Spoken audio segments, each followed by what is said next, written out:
Hello there, ladies and gentlemen. I am the CHALL Rovers till I die, defeating the FA Cup. Oh, it's all fun being a Rovers fan, isn't it? You know, it's all fun. It's all fun and games, isn't it? You know, get knocked out of pretty much every single competition now, apart from the league. We are still stuck outside the playoffs in League 2. And we still need to find a way of making this way through this process. It's all good fun, isn't it? But no, in all seriousness, this is a setback, don't get me wrong, but this isn't the end of the world. This is not, help, the end is near, apocalypse, go hide in your shelters and your churches and your air raid bunkers. No, this is not the end of the world. It's not the end of the world. It's not the end of all humanity. It is a setback. Yes, it would have been nice to go through in the FA Cup, don't get me wrong. It's a major competition. But we have to deal with it now. We have to deal with it. But, you know what, and to be fair, in the back of my mind, and this might be a bad thing to say, fair dues if you want to comment down below and say it's a bad thing to say, but in the back of my mind, I'm thinking it's actually a good thing, because now there's nowhere to hide for the rest of this season. And before anyone says, well, we predicted that you weren't going to get promoted anyway, this isn't about prediction. This is what the board said in the summer during McSheffrey's time. Pretty much Sofield says nothing's changed. Promotion was the board's aim. That was the goal for this season. Promotion back straight away from the board. If we don't go up, we have failed. That is what the board said. We have failed. I've said on the lower league, look, if we finish just outside the playoffs and consolidate, and then push on to promotion next season, it wouldn't actually be a bad thing. However, it would still be a failure of a season. And before before people start jumping on the comment section now thinking, why the hell are you saying that, Chal? We're not a League 2 club. We should be in League 1 at the first time of asking. We should be looking for nothing more than playoffs. Hang on a moment. I didn't say we were a League 2 club. I just said if we were forced to consolidate at the end of this season, just outside the playoffs by a point or two or something like, just something marginally like that, and then push on and we finish top 3 next season, you know, would you take that and being in a better, more stable position in League 1 in 2 seasons' time than being promoted straight back to League 1, but then we make recruitment mistakes and we go straight back to League 2 again? I would much rather have some form of stability, but that's only if we're forced to consolidate just outside the playoffs. Of course my aim is top 7 minimum. Of course my aim is top 7. But if we were forced to consolidate by a point or two, we'd have to just deal with it and move on. And a bit of stability will be needed. But no, the aim is top 7. And the board did say promotion is the goal. And if we do not get promoted this season, we have failed. So, because it's the board's own words, and apparently nothing's changed. Even when McSheffrey goes, nothing's changed. So, you know, that's where we stand. That's where the situation stands. On the FA Cup, on the actual performance itself, it was poor. And I did say it in the preview on Friday, do not underestimate Kings Lynn Town, because they play a similar style to us. They're going to go at us, they're going to give it 110% effort, and they're going to go for it. We have to be careful of that. We cannot wander into this one thinking, oh, they're a 6th tier team. We're going to roll over them like a steamroller. They see me rolling. Well, we saw us rolling, and we got steamrolled this way. We got steamrolled, not them, us. Because if it wasn't for 1 or 2 dodgy refereeing decisions on penalties they should have had, and a couple of shots inches wide, they would have won that by 3 or 4 tonight. And I'm saying tonight as in recording this on the night of the day. It was shocking. Shocking. Simple as that. And the fact that I mean, you know, I do get the fans' confidence going into the game. Oh, you know, we should hopefully beat them comfortably tonight, 2-0, 3-0, 4-0. Heard someone say 6-0. I don't know if he was joking or not. But, you know, I wasn't expecting us to steamroll Kings Lynn because, you know, I had respect for them because they've won 3 or 4 out of the last 5. We won 1 out of 7 and go through a managerial change and a managerial period. So we weren't the favourites on form going into this. Yes, we were like 2 leagues above them, but still, we weren't the favourites on form. They were. And we shouldn't just use our league position to favour a cup tie against non-league opposition, because the FA Cup is known for these giant killings, and we became well, not a giant killing, but we became a fairly decent sized club killing tonight. The overall game itself, very, very poor. I did say about the double pivot, they need to be on it, they need to have control of the tempo of the match, they need to flank out the wide spaces, they need to find the openings and the gaps and the opportunities. Did they do that? Did they hell? Did they hell? Close and Biggins got overrun by Kings Lynn because they pressed and they went for it and they overran that midfield time and time and time again. The wide flanks, Taylor was anonymous, and that's not all his fault. Some of it is just down to the fact that we barely attacked. Again, what's the biggest thing about this 3-4-3? Forward thinking, high intensity, high press, forward thinking. You know, it's not bloody rocket science. It's not like trying to create a paper mache rocket and send it to a fake moon. It's not rocket science. It's not a GCSE rocket science project. This is football. This is 3-4-3. This is the game you should be starting to learn how to play. Jonathan Mitchell tonight. Don't get me wrong, he made save after save, and he made some good saves in that game. And without him, it would have been 2 or 3. But at the same time, by the time he passed the ball, I grew about 40 years and had 2 grandkids. You know, I retired and had 2 grandkids and a great-grandkid. You know, it took 40 years to make a pass and distribute the ball. When you play the 3-4-3, the goalkeeper or the sweeper keeper has an effective, quick distribution with forward-thinking process. That wasn't forward-thinking. That was 40 years and either pass it or hoof it long. But I was speaking to 18 Dapper out of the match, and he absolutely hit the nail on the head. Not all of it is down to Jonathan Mitchell on the distribution front. Some of it is down to the fact that sometimes players didn't create openings. But there were times in that match where there was openings, either in space, a bit more up the pitch, or down the side, where you had a bit of space to run into and create something down one of the flanks, and he passes it through the middle, or he hoofs it over for an aerial duel that we did not win. And you're thinking, and especially when it takes about 10 seconds to do, you hear the fans, they're all screaming for it to pass it forward, get it forward, pass, pass, pass. And it takes 10 years to pass it. You know, there's occasions where players should be making the runs to help Mitchell with his distribution, and he can only work with what he's got around him to work with on the outfield. But at the same time, there is still moments where Mitchell's passing and distribution should be much quicker than that and should be more effective than that.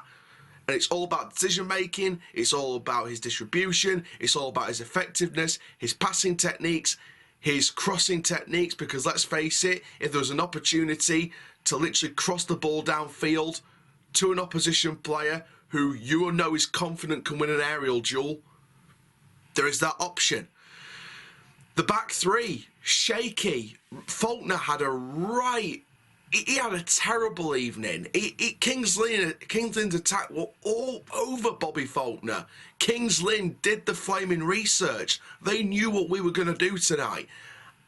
And what's the one major thing I said about the 3-4-3 that could stop it from being effective?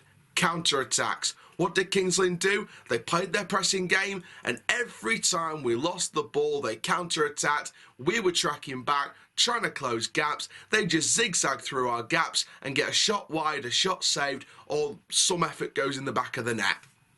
Or it's offside, or a foul, or offside, or whatever.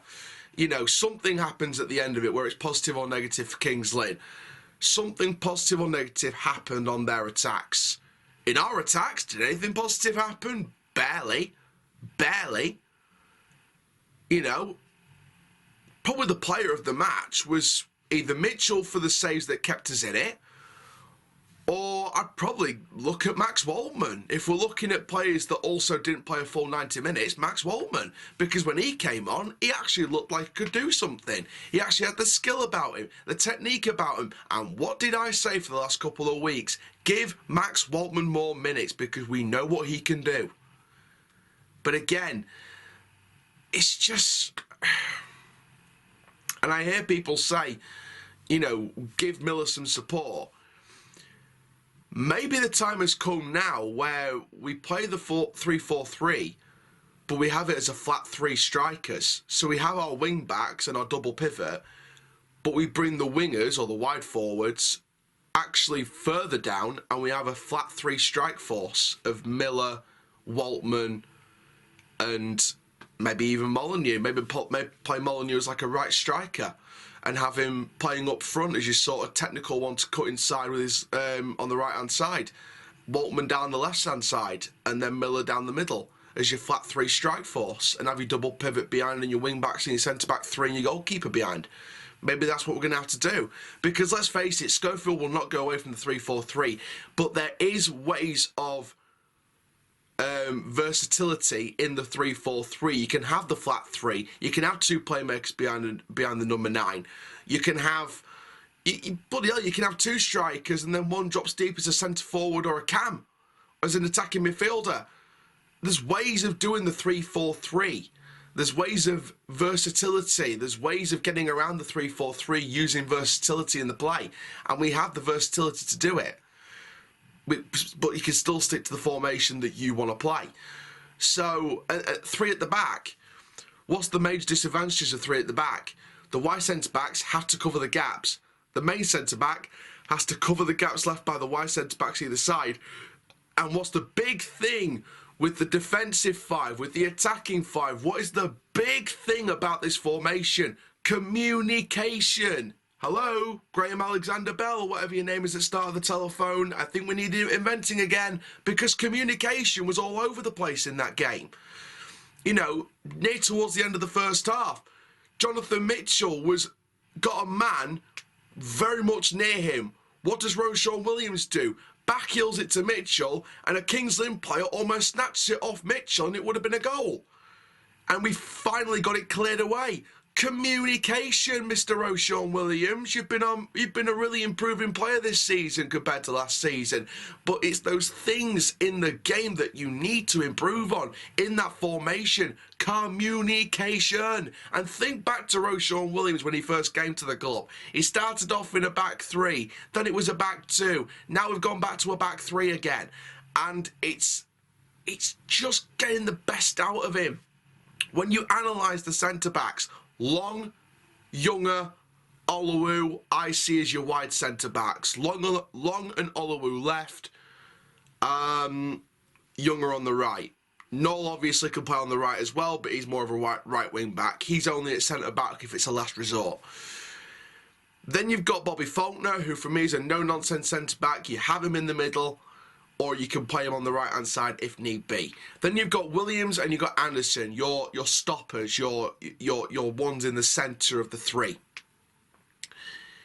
For me, the Faulkner and Williams setup hasn't really worked. Anderson, I believe, is injured. So why not? And to be fair, we have to, and this may be a case of we have to wait until injured players come back again. You know, Rowe coming back, Oluwu coming back, Anderson coming back, Younger coming back when he's ready. It may be a case of waiting for players to come back to get the full effect of the 3 at the back. Because if you want me to be brutally honest, and this is no offence to Roshan Williams or anyone like that, but my starting back 3 And to be fair, you could use a left-sided one on the right side to help with the cutting inside on the break if you have defenders further forward. So my starting back three would be Long, Anderson, and either Olowu or Faulkner. Williams, for me, would be on the bench. Faulkner, 18 years... We've got to remember about Bobby Faulkner. Yes, he's broken into the first team this season, and yes, he's put in some excellent performances this season. Tonight, he was off it. He was being chased all over by Kings Lynn. It was like playing kiss chase in the playground, and you keep getting caught, or you accidentally fall over just to get caught. He just kept getting caught over and over and over again. You've got to remember he's still 18 years old. He's still got a way to go. He's still got a way to learn, which means we cannot let him go to a Premier League club in January or the summer. He must stay at the club. He must stay here because we've got a chance to develop a young, up-and-coming player with a huge amount of potential here. Yes, he didn't show it tonight, but boy, has he shown it so far this season in times. Boy, has he shown it. And we can get that out of him. When you're a club like us that doesn't have a huge transfer bank account, what's the one thing you could do? The one thing you can do, develop your youth products, develop your youth academy. Develop it. Doncaster Rovers back in the day was known for rejecting the services of a young Kevin Keegan, and look where his career went. Ron Flowers went through our academy. Played for Wolves, absolute legend. We've had youth products that have been in our system, that have gone on to other clubs. Max Waters, the Championship, as an example. You know, there was a youngster the other day. Yes, he's playing for the Doncaster City club now, but he's had a child with Stevenage.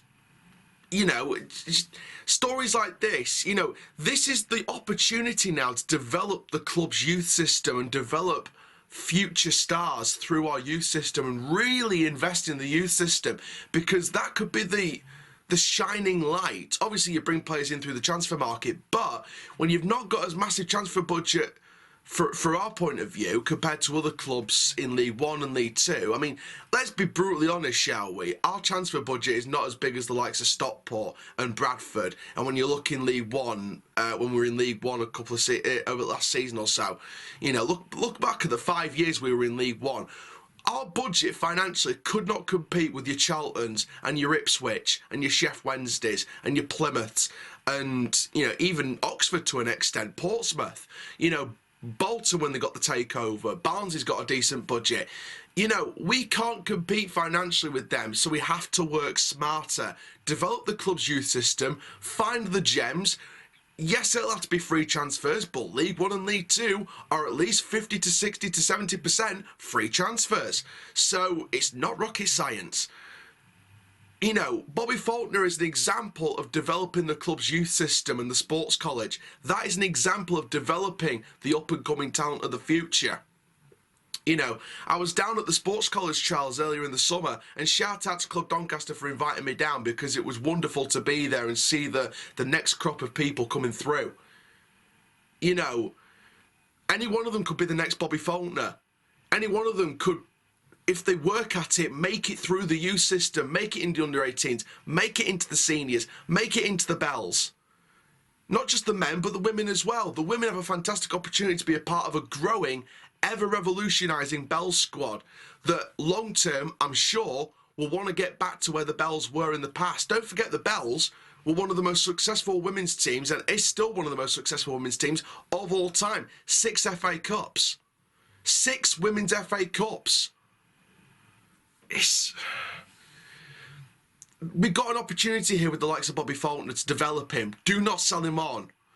Unless it's a fee that you cannot refuse, which, you know, I mean, we're talking a decent few million here, which will not come, by the way. So, you keep Bobby Faulkner, you develop him, you keep him at the club, you develop his profile, and you absolutely... You keep giving him a chance. You give him a chance. But for me, the Faulkner and Williams partnership does not work. It really doesn't. In the double pivot, there needs to be more control of the tempo, more tenaciousness in the midfield. more effective passing, because again, what's the one thing? Individual mistakes once again costing us. There was one particular moment in the, I think it's the first half or the second half, one of the two. Can't remember which half now because it's just, my head's just gone. But there was a moment when, I don't know, it was like a heavy touch or just a bit of control lacking, but they gave the ball away and Kings Lynn just had to break. It was Bobby Faulkner that gave it away, actually. And Bobby had to literally track back and sprint back into a defensive shape and regain our defensive shape to block out Kings Lynn down from an attack and a potential goal. Even Roshan Williams tracked back further forward, because when I saw Kings Lynn get the ball back from Bobby Faulkner from that mistake and track forward, Roshan Williams was actually further forward than Bobby. And I'm like, what are you doing? So overall, just very poor performance and things need to change. We've got Grimsby next week. We will get buried like a casket match against The Undertaker if we play like that against Grimsby. If we play like that against Grimsby, it'll be like The Undertaker versus James Ellsworth. It will be an absolute bury. An absolute bury.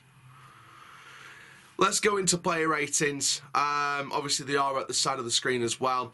Mitchell, 5. Saved us more times, but still distribution needs a lot of work. Maxwell, 5. Actually looked like he wants to get forward a bit and actually try something. Snap the ball back a bit. Long, 5. Was actually the better of the back 3, to be honest. Williams, 3. And that's probably been generous. Faulkner, 4. Got marked all over. Noyle, 5, actually looked like he could do something. I think the wing-backs weren't as bad as the 3 centre-backs tonight. So I think the wing-backs can kind of hold their head up high. You know, I saw Noyle as he was going out at the end of the match, and I know he had his head down and it didn't look good. So, you know, Carl, if you end up watching this, keep your head up, mate. Same with you, James, and just see what Grimsby next week. Close to the captain, 4. Biggins, 4. The 2 midfielders in the double pivot just got completely overrun. Hurst, 5. I actually thought Hurst was the better of the 2 wingers or wide forwards, to be fair. I think that Hurst overall, yes, he kept losing the ball, but overall I think that Hurst actually looked, you know, not okay, but I think he did all right. Nothing too outrageous. Taylor, 4. Overrun. Anonymous, didn't really notice him at times, which has been, you know, polite. And Miller, 4. Again, just barely any service and just poor. Molyneux from the subs bench, 5. With Molyneux, as soon as he comes on, you notice the change. You notice a bit of a difference. In my eyes, Taylor for me, and I know, and you know, I'm sure Taylor said to the manager, "I'm fit, I'm ready to start." And I know Taylor came out and said it's going to take a bit to get back up to full pace. For me, Molyneux should start over Taylor for now. I think Taylor's going to keep working at it, keep working till he's full pace. There's no point risking someone who isn't going to be at full pace for quite some time. You've got to just ease him back into it off the bench. So for me, Molyneux starts ahead of Taylor on Saturday next week. Clayton, 5. Not a whole awful lot to shout about, to be honest, again. Waltman, 5. One of the higher of the 5 ratings. I think that Waltman overall was alright. I think he looked like a decent threat. Agard, 4. Not enough time to make as much of an impact as we'd like. Schofield as a manager, 5. I think again, just you know, we've, and this is what I was saying to a supporter of this, and you know, he you know, sort of said, you know, there's no way around it. We were rubbish, simple as that. But this is the way I'm going to sort of see it. We set out with a certain style and a certain formation. At least we've got that now compared to McSheffrey days. At least we've got a certain style and formation. But the players' performance just didn't work. Something didn't click tonight with the players. So his formation and his setup he'll stick with, and it's a style of play that I think we need to start getting used to. Obviously, we can't get used to performances like this, but you know, we never should get used to performances like this. But the actual style and the way we're set up in the 3-4-3, the 5-2-3, however you want to see it, that's going to be Schofield's way going forward, and little by little, step by step each week, it's going to take time to really get that process across, and we're going to have to cut things out. There are some players, in my personal opinion, that I do not believe will fit in this formation and therefore may not be at the club for much longer. That's just my honest opinion, not naming names at all, to keep it broad and anonymous. And yeah, the style of play will come. It's just going to take time. So Schofield 5. I know he wants to give this competition his all, but unfortunately the players let him down tonight. And the supporters get a 6, and I'm probably tempted to give him a 5. And, you know, fair play to the ones I spoke to in the corner. You know, they were amazing, and they just watched the game, they enjoyed it, well, as much as possible. My big bug with the supporters is the singing section. Now, anyone from the singing section, please comment down below and tell me different. But from the corner, I could barely hear the singing section in the middle for, I'd say, most of that match. In fact, I could hear the Kings Lynn supporters more than them. And they were sat right next to me. They were literally like a few rows away from me. And the Kings Lynn supporters were the opposite side of the ground. And I could hear Kings Lynn more than our own fans. It's a strong word, but it was embarrassing. It was embarrassing. And I know some of the people in the South Stand, and I've talked to people from in that singing section before. You know, this is nothing personal against them. It's just the atmosphere in that game was just not good enough. If we want to make this place a fortress, we've got to keep it up. We can't just sing when we win. We've got to sing when we're drawing, sing when we're losing. We've got to rally the boys up. We've got to keep, you know, even when we're losing 4-0, we've got to rally the atmosphere and get behind the boys, because the less we do, the more, you know, the more the heads will drop, because it's not just on the players, it's not just on the manager, it's on us as fans. We've got to rally the boys, you know. Yes, we can be critical if something happens. If they've made a mistake or anything like that, we can be critical. But, you know, still, at the same time, just come on, keep your head up, go for it, go again. You know, just something just didn't click with the atmosphere at all tonight again. And, you know, to be fair, I've spoken to some supporters, and they've said even in 2017 when it was like, even when we got to the playoffs, they even said the atmosphere, you know, it was bouncing then. And, you know, I spoke to a couple of supporters, and they said for the past sort of couple of years or so, like past 2-3 years or so, the atmosphere's just been going downhill. Ever since we returned from COVID, basically, ever since return from COVID, it's been poor in that singing section, from what supporters told me. So, you know, I'm sure that'll get fixed in time. And I know that some people will say, well, if the team was performing, we would sing. But I think we should be singing anyway. You know, the singing section should be singing anyway, you know, to really be that atmosphere and that voice piece for the fan base in that stand. You know, I was sat in the corner just analysing the match, but I wanted to be ready to hear loads of people singing, getting fired up for this. And it just wasn't. It just wasn't. And I'm sure there'll be people in the South Stand that will want to work and want to get better at it. I know people in that South Stand, and I know they'll sun their balls off for 90 minutes. But there are some people in that stand that just won't have. And they'll either, you know, they just won't say anything. So, you know, a whole host of things need improving. The style of football will come. It just needs time. And we will see where it goes. But thank you very much for watching this video. Make sure you do like, comment, subscribe. And for now, I am the CHALL Rovers till I die. Ta-ra for now.